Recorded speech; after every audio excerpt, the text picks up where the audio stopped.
Hej Adnan. Vi skal til at begynde på et nyt emne, der hedder funktioner.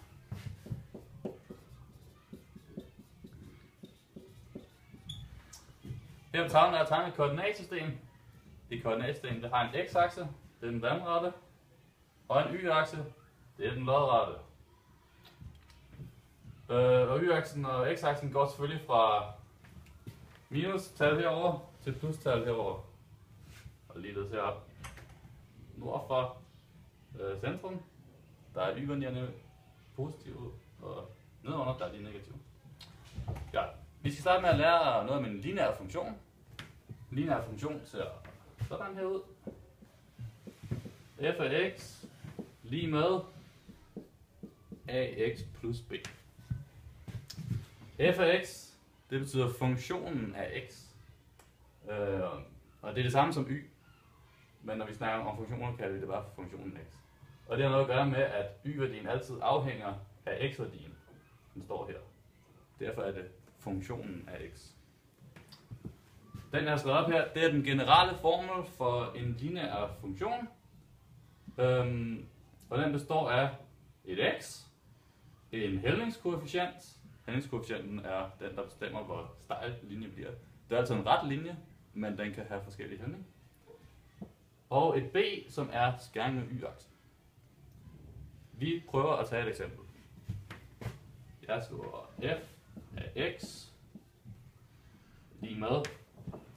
Så lad os kalde den for x minus 3.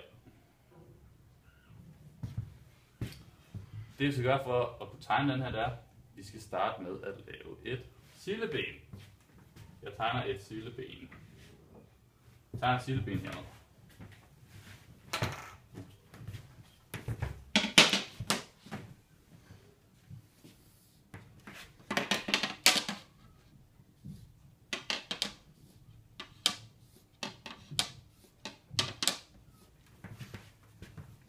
Her der har vi x-værdierne, hernede der har vi f af x-værdierne. Så indsætter jeg, når x er 0, hvad er funktionen af x? Så kigger vi herop. Når x er 0, så står der 0 minus 3. Så bliver funktionen af x, eller y-værdien, bliver altså minus 3. Når x er 1, så står der 1 minus 3, så er det minus 2. Og ligeledes fortsætter vi bare. 2 minus 1, 3, 0, 4, 1. Godt. Nu har vi nogle x og nogle y-værdier, så er vi parat til at plotte dem ind på vores koordinatsystem. Vi starter i x lige med 0. Det er her. Så skal y være minus 3. Det første punkt er her i 0, minus 3 hedder det så. Næste punkt er x er 1, vi går 1 ud på x-aksen, y er minus 2. Det er herovre. Så hedder den 1, minus 2. Man behøver ikke at skrive punkterne på, men det gør jeg nu, for at I lige kan se det. 2, minus 1, det er her. 3,0, det er her. 4,1, det er her. Nu har vi afsat 5 punkter, så er vi klar til at tegne vores graf. I virkeligheden, da der er en ret linje, behøver man kun 2 punkter for at kunne tegne den. Men det er altid godt at have flere, så er man sikker på, at man er rigtigt. Jeg lægger min lineal oven i punkterne. Det er der. Og så slår jeg en dejlig lang streg. Fordi en funktion som den her, den har ikke nogen start og slut. Den fortsætter i det uendelige, både mod højre og mod venstre. Derfor sætter jeg lige sådan 2 pile på her.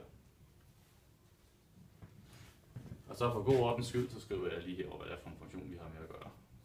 F af x lige med x minus 3. Jeg sagde før, at a det er hældningskoefficienten. Det er altså, hvor stejl funktionen er, eller grafen er, når vi tegner den. Hældningskoefficienten her, den er 1, og der står selvfølgelig, som I efterhånden har lært, et usynligt 1 gange med x. Det vil sige her, der står 1 på a's plads, så hældningskoefficienten er 1. Vi tester lige om det er rigtigt. Hvis hældningskoefficienten er 1, så skal hver gang vi går 1 ud på x-aksen, så skal y også gå 1 op. Så vi tjekker her. Vi stiller os i 3, så går vi 1 hen på x-aksen, så er vi 4. Så skal vi gå 1 op i y-aksen, så er vi på 1. Og det passer. Det punkt ligger også på grafen. Så havde vi på B's plads, det sagde jeg, det var skæringen med y-aksen. Der står minus 3, så kigger vi. Skærer grafen y-aksen minus 3, det gør den samme. Så passer det hele.